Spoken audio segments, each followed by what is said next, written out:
지금 이제 국회 돌아가는 상황을 보면 어찌됐든 지금 상임위는 출발했고 다음 주 초에 정말로 많은 분들의 비판에도 불구하고 네. 추미애 같았으면 진작 했다 이런 글들이 지금 댓글로 올라오는데 어쨌든 원식 의장이 다음 주에는 어떤 식으로든 결단을 내린다고 보고 네네네. 자 국힘 이야기를 좀 하고 싶은데 네네네. 지금 국힘은 그러면 국회에서 집권 여당이지 않습니까? 그럼 야당을 자체하는 것도 아니고 국회 자체를 보이콧하는 듯한 느낌. 보이콧하고 제가 있죠. 정치를 알고 난 뒤에 수십 년 동안 이런 모습은 처음이거든요. 여당이 이러는 건 전 처음 봤습니다. 정말. 그러니까 야당은 오히려 적극적으로 국회 운영을 해서 민생 문제를 챙기려고 하는데 여당은 나 못 가겠어. 그러면서 여당에서 하는 얘기가 뭐냐면 야 니네 21대 국회 초반에 그렇게 18대 0으로 다 가져가서 결국은 뭐 제대로 한 게 있냐 국민들로부터 지탄받고 정권도 뺏기지 않았느냐 이번에도 그럴 거다라고 얘기를 하는데 그거는 이제 두 가지 다른 점을 놓친 거죠. 가장 크게 다른 점은 뭐냐 21대 국회 초반기에는 국민의힘이 야당이었습니다. 야당은 그렇게 버팅길 수 있어요. 네. 근데 지금은 국민의힘이 여당입니다. 어쩜 이렇게 무책임할 수 있습니까? 그 두 번째 다른 점은 뭐냐? 국민들이 봤을 때 대통령이 총선 이후에 전혀 민심에 탄 일도 호응하지 않고 전혀 변화하지 않은 모습을 보여줬어요. 그러니까 아니 민심에 뭔가 호응하는 모습을 보여줬다면 쇼라고 생각을 하는 거 아닙니까? 기자들 만나서 김치찌개 끓이고 계란말이 말고 하는 게 소통이다? 국민들은 전혀 그렇게 생각하지 않습니다. 소통은 국민들의 말에 귀 기울이고 그 말에 따라서 행동이 바뀌고 정책이 바뀌어야 소통인 거지. 이게 무슨 뭐 장난감 실전하기로 여기서 저쪽으로 이야기한다고 그게 실제로 메시지가 전달이 되는 게 아니고 행동의 변화가 있는 게 아니지 않습니까?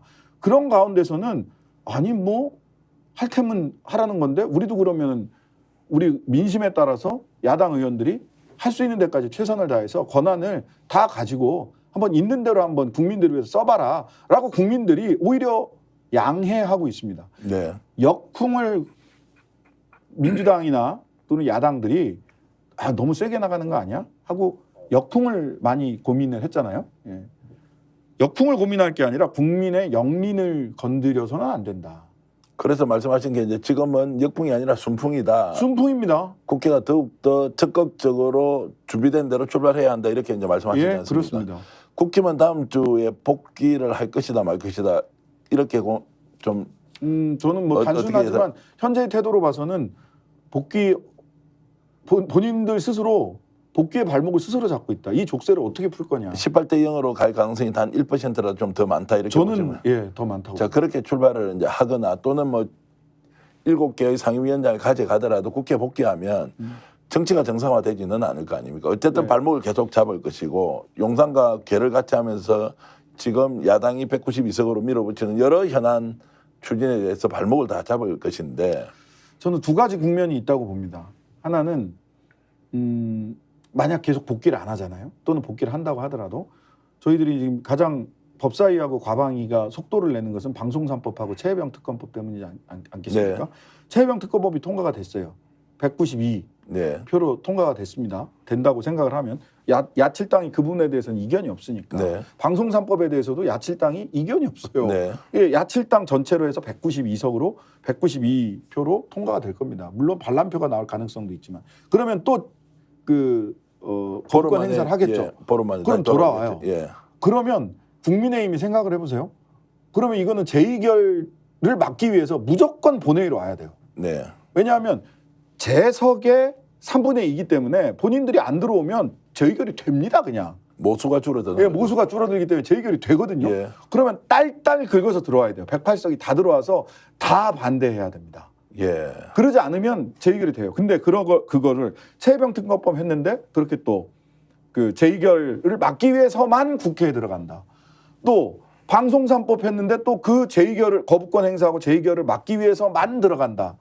라고 하면 국민의힘 의원들을 어떻게 봐요? 거부권 수호를 위해서 오직 하는 일이 대통령 거부권 수호하는 거 말고 당신들은 하는 게 뭐냐 일하는 게.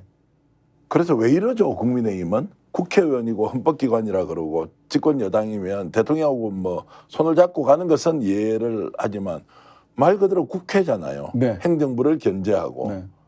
그리고 국회 고유 권한이라는 것이 감시도 해야 되고 국정 전반에 대해서 국민을 대신해서 질문도 해야 되고 이걸 왜 안 하려고 하죠? 저는 여기에는 이제 확신범들과 그렇지 않은 분들이 이제 확신범이란 말씀을 드려서 죄송합니다. 범자 빼고 예. 확신을 가지고 계신 분들과 그렇지 않은 분들이 섞여 있다고 봅니다. 그런데 지금 이번에 국민의힘의 의원단 구성을 뭐 개개인을 평가하자는 것이 아니라 의원들이 수도권이 극히 적죠.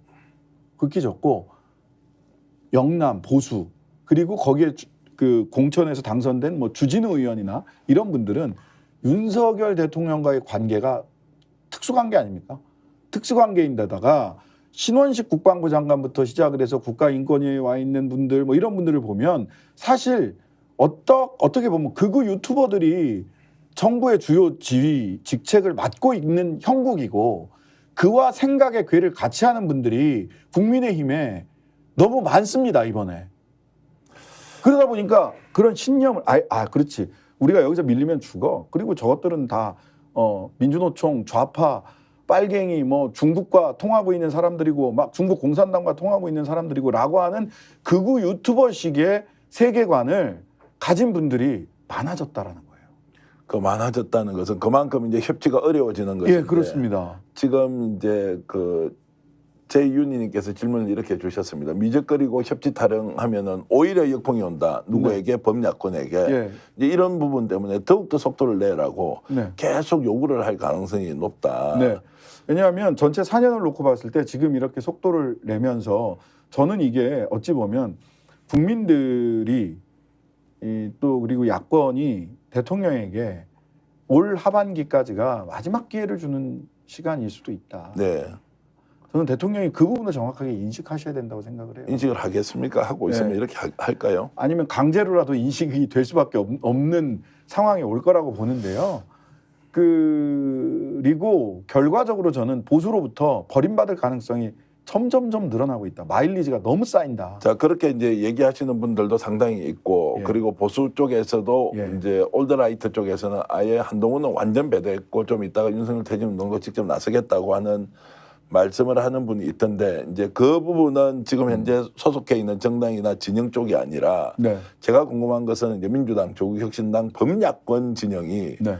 이렇게 192명이 똘똘 뭉쳐서 하지만 그래도 신의 한 수가 부족하다. 왜냐하면 거부권을 저렇게 남발할 경우에 네. 네. 네. 아까 설명하셨던 지금 영남 중심의 TK 중심의 이 국민의힘은 무능하고 무지하고 그리고 뭔가 국회의원으로서 자신의 원래 가지는 기능을 할 마음이 없기 때문에 그냥 거수기 역할을 할 것이다. 그 경우에 계속 반복만 한다면 어떻게 하느냐. 저는 일단 그 균열이 올 거라고 생각을 하고요. 네. 그러니까 말하자면 정말 8석이 지금 굉장히 아쉽지 않습니까? 네. 굉장히 아쉬운데 균열이 올 수밖에 없다라고 생각을 합니다. 균열이 올 수밖에 없는 게 그리고 그쪽에서 선택할 수 있는 마지막 수는 저는 4년 중임제 임기 단축 개헌 이 보수가 선택할 수 있는 마지막 수라고 생각을 합니다. 던진다고 보십니까? 네, 저는 그 시점이 어떤 면에서는 시간 문제라고 생각합니다. 벌써부터 이제 그런 걸 던졌을 때 범야권이 받는 순간 네. 끝장이다. 이게 정권 심판 못할 수가 있다. 이런 우려를 많이 하는 것도 사실이거든요. 저는요, 이거는 예. 다른 면을 보셔야 되는데요. 예. 헌재 가면 저는 지금의 헌재 구성상 탄핵이 어렵다라고 생각합니다. 어렵다. 예. 네. 헌재의 구성이 5대4가 너무 많아요. 네. 안 바뀝니다. 지금 굉장히 중요한 헌재 결정들이 나오고 있었거든요. 최근에 검사 탄핵도 5대4였잖아요. 이거 너무 명백하지 않습니까? 전 그 결정문 읽다가 야 어느 정도 위법해야 탄핵을 당하는 거야 도대체. 네. 대한민국에서 처음으로 공소권 남용으로 대법원에서 공소기각이 됐는데 어느 정도 위법해야 이 사람 검사는 탄핵되는 거지? 거기는 뭐 금태를 둘렀나? 검사라는 두 글자에는 금태가 둘려 있나? 대한민국 헌법재판소는 이렇게 검사의 자리를 금태를 둘러서 보호해 주나? 근데 이게 반복되고 있습니다.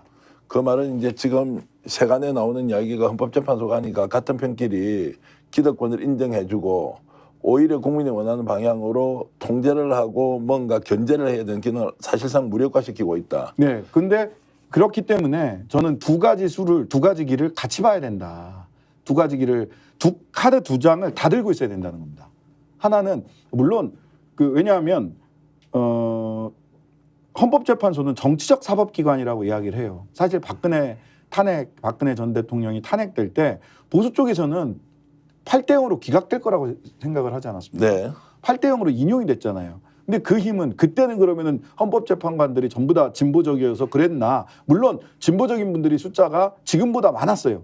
많기도 했지만 압도적인 국민들의 힘이 있었기 때문입니다. 네. 예. 압도적인 국민들의 힘이 있었기 때문에 그것을 거부할 수 없었던 거죠.